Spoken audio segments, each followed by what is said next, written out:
His laughter sliced through the elegant hush of the restaurant, sharp and cruel. Heads turned.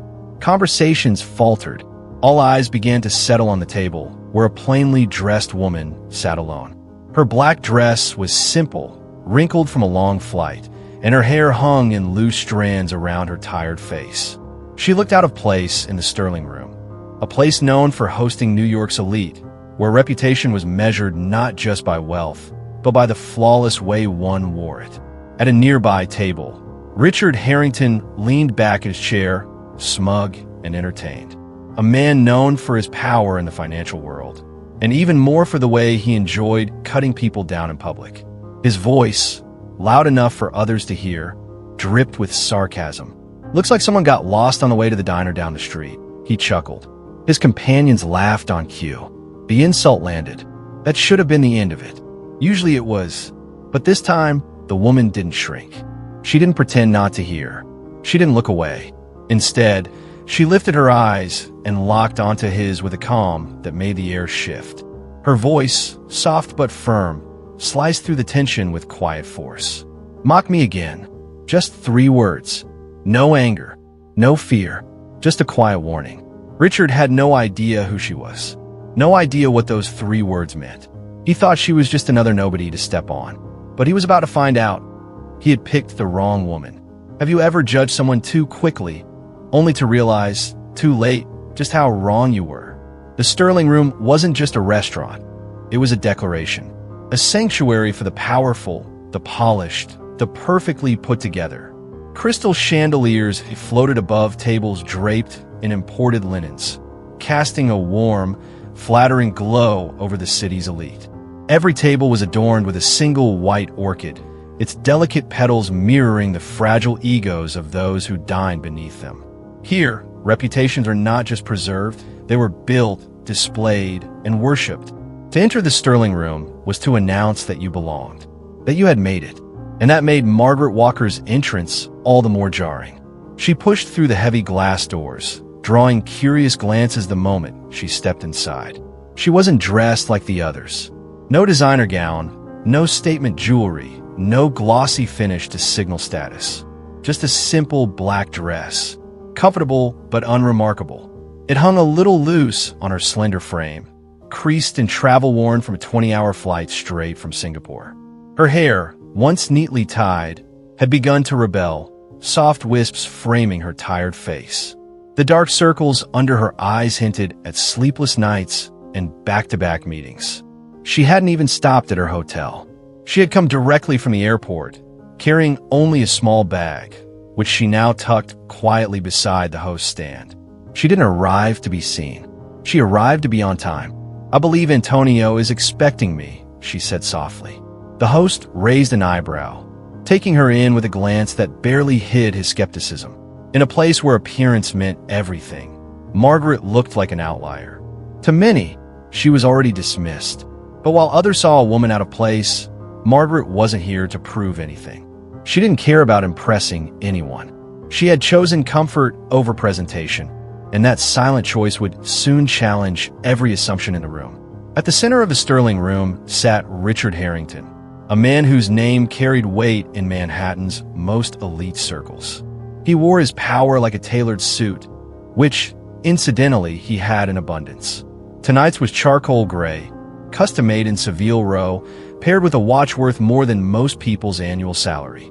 Every movement was calculated, every smirk rehearsed. Around him sat his usual entourage, men dressed just as sharply, women polished to perfection, hanging on his every word like disciples at the feet of their prophet. Richard didn't just thrive in high society. He fed on it, not through charm or grace, but through a cruel game he had mastered over the years: public humiliation. With a sharp wit and sharper tongue, he delighted in cutting people down just enough to get a laugh, but not enough to seem openly cruel.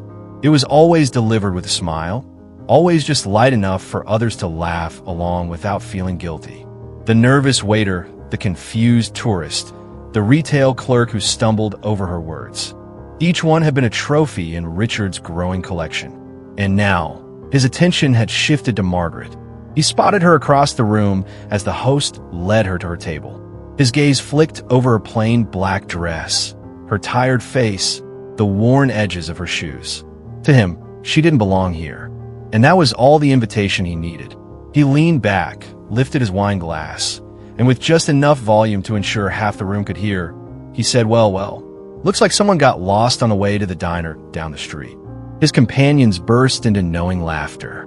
A few nearby diners smirked behind raised menus or wine glasses. The script was familiar, and Richard played it well. But what happened next wasn't part of the script. Margaret, settling into her seat, didn't flinch.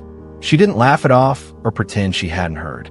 She simply looked up, found Richard's eyes across the room, and held his gaze. There was no fear in her expression. No scum, just calm awareness. Like someone who had weathered far greater storms than the sneer of a bored millionaire. And in that brief, unblinking moment, something shifted. Richard had launched his attack, expecting a familiar dance of dominance. But this time, he wasn't facing a target. This time, the predator had chosen the wrong prey. The waiter approached Margaret's table with a practiced smile, but there was a flicker of hesitation in his eyes. He was young, likely new, and had clearly noticed the tension already unfolding. As he looked at Margaret, her travel-worn dress, the absence of designer accessories, the carry-on tucked by her feet, he instinctively reached for the more affordable suggestion. Perhaps Madam would prefer our prix-fixe option this evening, he offered gently, avoiding any mention of the chef's tasting menu. The most luxurious and expensive selection on the list. Margaret didn't even glance up. The full tasting menu, please, she said simply, her tone calm, decisive. And sparkling water. I'll decide on the wine after I speak with Antonio. The waiter paused, visibly thrown off. The mention of the owner's name brought a momentary shift in his posture, an acknowledgement of something he hadn't expected, but he nodded respectfully and stepped away. Richard, of course, caught every word, and he wasn't about to let it go. From across the room, he let out a sharp laugh, louder than before. This time, more diners looked up. Better check your credit limit first. Honey, he called out. That menu costs more than your entire outfit. The remark hung in the air like a challenge. A few chuckles echoed from nearby tables. This was part of the Sterling Room's unspoken tradition, the casual takedown of the outsider. The elite didn't just eat here. They performed here. And right now, Richard was center stage. But Margaret didn't rise to meet his performance. She took a slow sip of her water, eyes still calm, expression unchanged. I'm sure I'll manage, she replied softly. Her poise was unsettling. No panic, no defensiveness, just a woman who knew exactly what she was doing. That only irritated Richard further. He leaned back in his chair, gesturing toward her with exaggerated flair, inviting the whole room to join in the spectacle. Let me guess, he said, loud enough for everyone to hear. Big night out? Once-in-a-lifetime splurge. Tourist bucket list, maybe. The laughter grew.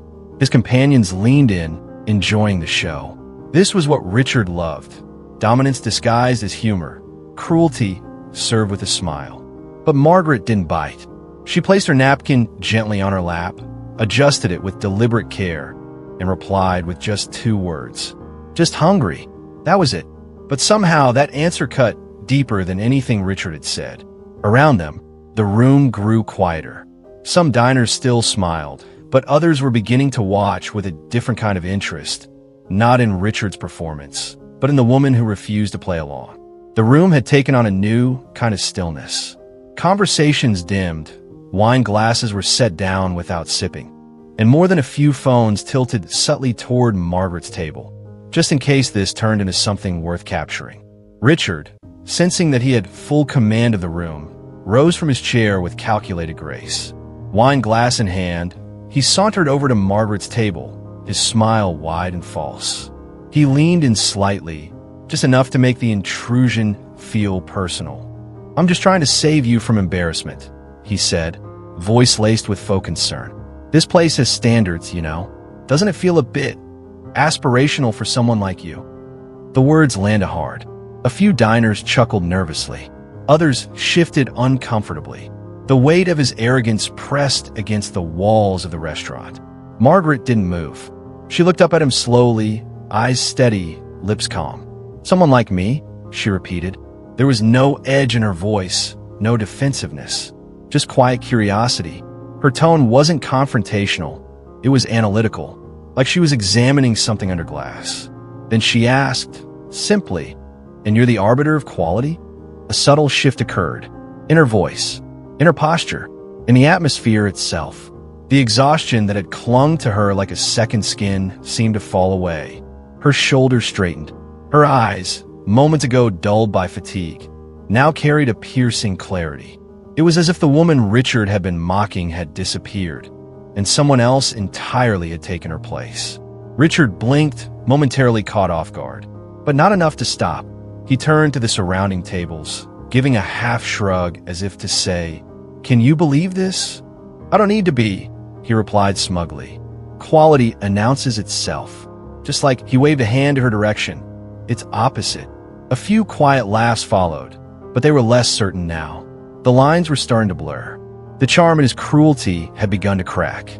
Margaret folded her hands on the table, her gaze never leaving his. She didn't respond immediately, and that silence unsettled him more than any retort might have. Around the room, glances were exchanged. The staff paused in their work. The entertainment was no longer entertaining. It was uncomfortable. No longer a joke at the expense of a stranger, but something more serious, more personal. Richard, still convinced of his control, leaned in just a bit closer.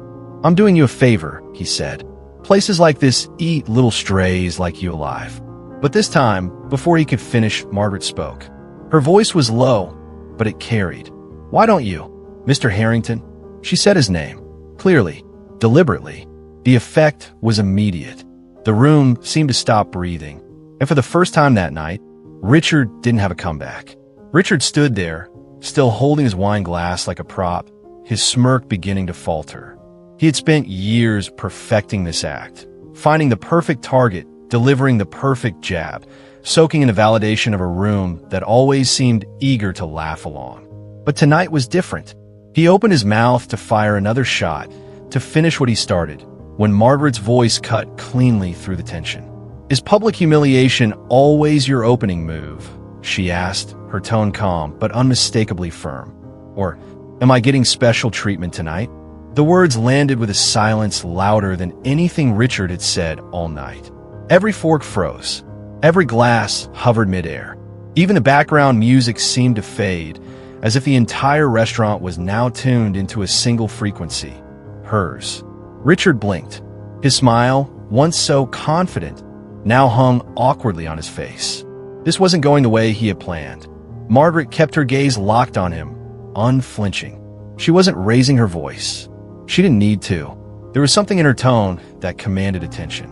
A quiet strength that didn't beg for the room. It claimed it. "I make it my business to know the regulars," she added, her eyes steady. "And I know exactly who you are." And just like that, the dynamic flipped. Richard's smirk vanished entirely, replaced by a flicker of confusion. He had assumed she was nobody, a random woman who wandered into the wrong place. But now he wasn't so sure. The laughter stopped. The whispers shifted. All around them, the atmosphere transformed. What had started as a performance for Richard's ego was now something else entirely. He had come looking for a moment of dominance. Instead, he found himself standing on uncertain ground, face to face with someone who wasn't intimidated because she knew something he didn't. And for the first time that evening, Richard Harrington realized he was no longer in control. Margaret sat still, composed, her eyes never leaving Richard's. The room was silent now, every diner holding their breath, caught in the tension hanging between them. Then, with a quiet clarity that cut through the stillness like glass, she said just one word. "Antonio." It wasn't loud. It wasn't shouted. But it didn't have to be. Across the restaurant, a distinguished man looked up sharply from his conversation. His posture straightened. His expression changed in an instant. From the composed poise of a successful owner to the immediate concern of someone recognizing someone important. Deeply important. "Margaret," he called, abandoning his table mid-sentence. Heads turned again, this time toward him. Antonio, the owner of the Sterling Room, moved quickly across the floor. He didn't stroll. He didn't pause. He came with urgency and purpose. When he reached her table, he didn't greet her with the rehearsed charm of a maitre d'. He placed a hand gently on her shoulder, his face softening into genuine affection. "What is happening here?" he asked, looking from Margaret to Richard, confusion quickly turning into a deeper understanding. Margaret looked up at him, her expression calm but edged with a quiet hurt. "This gentleman," she said softly, "was explaining your restaurant standards. Apparently, I don't meet them." Antonio's face changed again, this time to something colder, something sharper. A protective fury began to rise behind his eyes as he turned fully to face Richard. The room remained silent, but now it was a different kind of silence. This wasn't a performance anymore. It was the moment the curtain dropped, and everyone realized the woman they dismissed was someone worth remembering. Antonio's hand remained firmly on Margaret's shoulder, a quiet but unmistakable gesture of protection.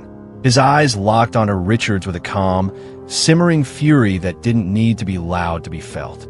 "You were speaking of standards," Antonio said, his voice low but carrying through the room like a warning. To her, Richard shifted uncomfortably, suddenly unsure of his footing. "It was just a bit of harmless." "There is nothing harmless about disrespect in my establishment," Antonio interrupted, his accent sharpening with each word. "Especially not to this woman." He turned slightly toward the room, his voice rising now, not in anger, but in reverence. "Do you have any idea who Margaret Walker is?" The name echoed across the dining room, and diners leaned in. The same woman they had judged minutes ago now stood at the center of something much greater. Antonio didn't wait for Richard to respond.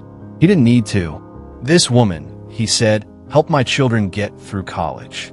She sat at our Thanksgiving table for the last 15 years. When my wife Lucia dreamed of opening her art gallery and no bank would help her, it was Margaret who believed in her, who funded it, who stood by her side." Richard's face had turned pale. "She taught my daughter Sophia to play the piano. When we faced hard times, it was Margaret who guided us through them. Her wisdom, her heart, her strength. This family owes her more than I could ever repay." The room was utterly still now. There was no smirking, no whispering, just a heavy, collective silence as every person there began to understand the gravity of what they'd witnessed. Antonio's voice dropped, thick with emotion. "The woman you mocked for her simple dress has built schools in her hometown. She's helped thousands, quietly, without fanfare, without needing to prove anything to anyone." He stepped forward, closer to Richard. "She has done more good in this world than you will in 10 lifetimes." And in that moment, the truth was laid bare, not just about Margaret, but about the man who had tried to diminish her. And the difference between wealth and worth had never been clearer. Antonio didn't raise his voice. He didn't need to. With a calm authority that left no room for discussion, he turned toward a discreet earpiece in his ear and spoke a single word. "Security." Almost instantly, 2 sharply dressed men appeared at Richard's side. They didn't speak. They didn't make a scene. Their presence was enough. Richard looked around, as if expecting someone to speak up for him. A lifeline, a laugh, anything. But now, the same people who had chuckled at his jokes just moments earlier avoided his gaze.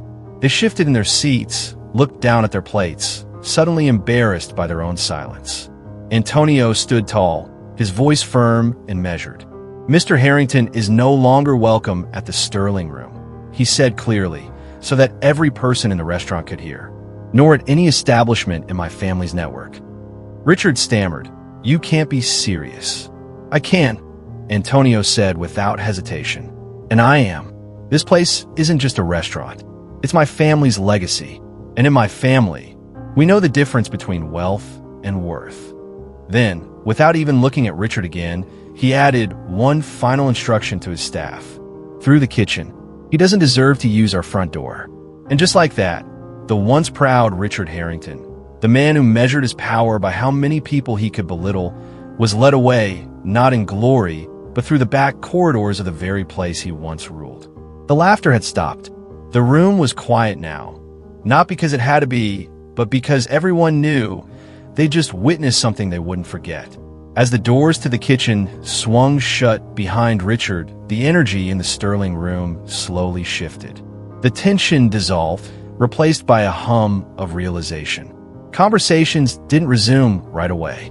For a long moment, the only sound was the quiet clink of silverware being gently set down, the occasional breath held just a second too long. Antonio turned back to Margaret, his expression softening from the righteous fire of a protector to the warmth of an old friend.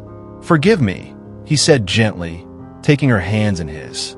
"Had I known you were coming tonight, I would have been waiting at the door. Lucia will be furious she missed you." Margaret smiled, her face finally relaxing, the weariness of the day giving way to something gentler. "I came straight from the airport," she said. "Didn't want to miss Sophia's recital tomorrow." And that was when it happened. It started with a single pair of hands clapping from the far side of the room. Then another, and another, until the entire restaurant, patrons, servers, even the sommelier frozen mid-pour, broke into spontaneous applause. It wasn't for drama. It wasn't for scandal. It was for dignity. For the woman who had walked in quietly, worn and unadorned, and reminded everyone in that room what true presence looked like. Not wealth, not power, but grace, strength, integrity. Margaret nodded softly in acknowledgement, never standing to take a bow, never basking in attention. That wasn't her style. She didn't need to prove herself. The people around her now understood what Richard never had. She had never needed to dress the part. She was the part. 3 days later, Richard Harrington stood alone in his luxury penthouse overlooking Central Park. The lights of the city sparkled below, but he barely noticed. His phone buzzed constantly, notifications piling up faster than he could open them. Videos from that night at the Sterling room had gone viral. At least a dozen diners had captured it all. The insults, the mockery, the quiet dismantling of his ego, and finally, his humiliating walk of shame through the kitchen. Now, he wasn't Richard Harrington, hedge fund king. He was Rich Bully. The internet didn't hold back. Comments flooded in from strangers, former colleagues, even people who claimed to have been humiliated by him before. Finally, someone stood up to him. "This guy made my sister cry when she waited on him. Been waiting for years for someone to put him in his place." His publicist sent a message. "We cannot repair this. Strongly advise complete media blackout. We'll call tomorrow to discuss exit strategy." Exit strategy, as if he were a failed business deal. Across town, the world looked very different. In a modest backyard surrounded by trees and the smell of grilled food, laughter echoed through the warm afternoon air. Children ran barefoot across the grass, chasing one another in fits of joy. Adults gathered around picnic tables, balancing paper plates filled with barbecue, potato salad, and homemade lemonade. Margaret stood by the grill in jeans and a soft blue blouse, relaxed and smiling. A beer in one hand, a pair of tongs in the other, she laughed with Antonio, who was flipping burgers like a seasoned chef. There was no mention of the Sterling room, no retelling of what had happened. No one needed to bring up Richard. This gathering wasn't about proving anything. It was about what mattered. In the background, Antonio's youngest daughter taught Margaret's grandchildren how to play volleyball. Lucia passed out slices of peach pie, and for the first time in weeks, Margaret looked like she was home. Antonio leaned over and lowered his voice. "Singapore went well." Margaret nodded, eyes soft with satisfaction. 5 million people will have access to clean water by next year. Every minute of that flight was worth it. And that was the real story. Not the viral clip, not the downfall of a man who built his image on belittling others, but the quiet legacy of a woman who never needed attention to make a difference. Because while Richard's empire crumbled under the weight of public shame, Margaret's impact stretched quietly across the globe. One act of kindness, one project, one life at a time. In the end, the story of Margaret Walker isn't about revenge or viral justice. It's about something deeper, something far more lasting. It's a reminder that true power doesn't come from designer suits, expensive watches, or the ability to control a room with fear. Real power comes quietly. It shows up in kindness, in grace under pressure, in the strength to stand tall when others try to push you down. It lives in the people who know their worth, even when the world tells them they don't belong. Margaret never needed to shout. She never needed to prove herself with wealth or status. Her life, her actions, her quiet confidence spoke louder than anything Richard Harrington could say. And when it mattered most, her character did what money never could. It changed the room. It changed minds. It revealed truth. Now, I want to ask you something. Have you ever been underestimated? Judged by how you looked, where you came from, or what you wore? Have you ever stood up for someone who was being pushed aside, even when it wasn't easy? If you have, you're not alone. Share your story in the comments. Let's build a community where people are seen for who they are, not for the labels they wear. A space where dignity, compassion, and quiet strength are celebrated. And if this story moved you, even just a little, don't keep it to yourself. Subscribe, turn on notifications, and stay with us. Because every week, we share stories that remind us of something this world too often forgets. That the most powerful people in any room aren't always the ones making the most noise. When telling Margaret's story aloud, the delivery is just as important as the words. This isn't just a tale about a wealthy man and a quiet woman. It's about how dignity can disarm arrogance, how character can outshine status, and to bring that to life for your audience the way you tell it matters. Start with a steady, calm tone to build the scene. Let the atmosphere breathe. The Sterling room should feel rich, exclusive, untouchable. But when Richard's voice cuts in, shift the tone. Sharpen it. Let the mockery land uncomfortably, because it should. He's not just being arrogant. He's showing us who he is. Then pause. Let your listeners sit in the silence, just like the restaurant guests did. And when Margaret finally speaks, "Mock me again." Let those words land with weight. Say them slowly. Give them space. That moment is everything. It flips the script. It tells your listeners that something is about to change. As the story unfolds, keep alternating between calm, thoughtful narration and dialogue that reflects the character's emotions. When Antonio arrives, let the warmth come through your voice. When he turns to Richard and says, "Do you know who Margaret Walker is?" Slow it down. Let it hit. That's not just a question. It's the moment the story turns. And through it all, emphasize the contrast. Richard's arrogance is loud, performative, brittle. Margaret's strength is quiet, unwavering, deeply rooted. Highlight that difference with your delivery. Don't rush. Let the emotions simmer, especially in the quiet moments. Those are the ones your listeners will remember. Because in the end, this story isn't about drama for drama's sake. It's about truth. And when told with care, with the right pauses, the right tone, and a steady respect for its message, it becomes more than just a story. It becomes a mirror, a reminder that the loudest person in the room isn't always the strongest. And sometimes, the most powerful line in the whole story is the one whispered, not shouted. Mock me again. Let that echo.